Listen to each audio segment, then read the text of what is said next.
আসসালামু আলাইকুম। আমি আজ বানাবো চিংড়ি মাছের চচ্চড়ি। কিছুটা 500 গ্রাম চিংড়ি মাছ নিয়েছি, কিছুটা পরিমাণে পেঁয়াজ কুচি, একটা টমেটো কুচি, কিছু পরিমাণে কাঁচা লঙ্কা কুচি। এবার আমি চিংড়ি মাছটা বানাবো। কড়াইটা গরম করতে দিয়েছি। এবার কড়াইয়ে কিছু পরিমাণে সরষের তেল দিয়ে দিলাম। কিছু সময় ধরে তেলটা গরম করতে দিলাম। তেলটা গরম হয়ে গেছে, এবার পেঁয়াজগুলো দিয়ে দেবো। দেখুন তেল একেবারে গরম হয়ে গেছে, পেঁয়াজগুলো দিয়ে দিলাম। সঙ্গে খানিকটা লঙ্কা কুচি দিয়ে দিলাম। এবার কিছুটা সময় ধরে এগুলো নাড়িয়ে চাড়িয়ে নেব। এবার পেঁয়াজটা কিছুক্ষণ নাড়াচাড়া করে নিচ্ছি। দেখুন একটু গোল্ডেন ব্রাউন হয়ে গেছে। এবার এতে টমেটো কুচি দেবো।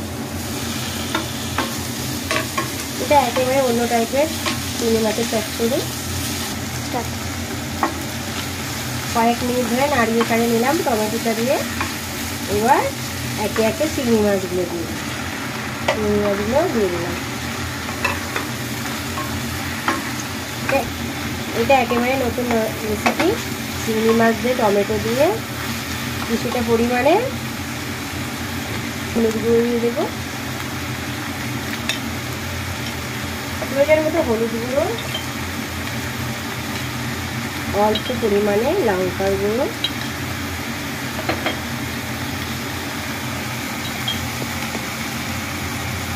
অল্প পরিমাণে জিরে গুঁড়ো,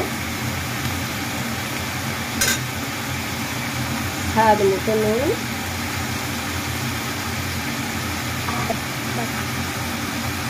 কিছুটা আদা রসুন বাটা, অল্প পরিমাণে সর্ষে বাটা। বললাম আজকে একেবারে নতুন রেসিপি চিংড়ি মাছের চচ্চড়িটা। আমরা সাধারণত সর্ষে বাটা আদা রসুন বাটা দিই না, আজ আমি একেবারে নতুন রেসিপি বানাচ্ছি। এবার অল্প স্বল্প নাড়িয়ে নেব। নাড়িয়ে 2-3 মিনিটের জন্য ঢাকা দিয়ে নেব। ওই জলেই কিছুটা পরিমাণে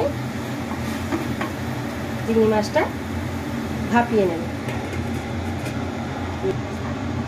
এবার 2 মিনিট পর ঢাকাটা খুললাম, আবার নাড়িয়ে চাড়িয়ে নেব।